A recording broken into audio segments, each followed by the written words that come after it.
J'ai été très attristé par le rapport que François Hollande entretenait à la langue. Son prédécesseur n'avait pas un meilleur rapport, mais c'était un peu différent. François Hollande, on a le sentiment qu'il n'a jamais maîtrisé ce moyen de la politique qu'est l'expression par la langue et notamment l'expression orale.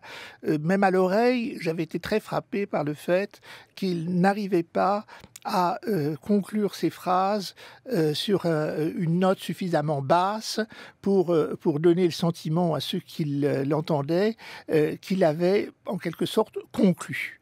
On avait le sentiment qu'il ne concluait jamais et que cela accentuait en vérité ce sentiment de flou qui ne s'est jamais véritablement dissipé et qui, quand on regarde les faits, la politique de François Hollande n'a pas été beaucoup plus floue que n'importe quelle autre.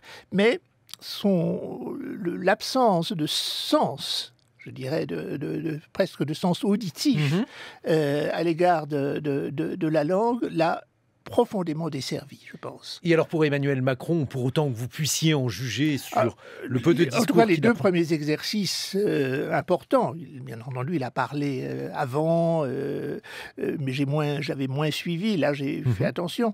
Les deux premiers exercices, et donc ces deux interventions du soir de l'élection, montrent, du point de vue de l'expression, enfin des mots choisis, et de l'expression orale, au contraire, une très forte attention. Je ne sais pas si ce sera un grand orateur, ce n'est pas quelque chose qui se décrète d'avance. Je constate simplement qu'il prête attention à cela. Et il a raison de prêter attention à cela.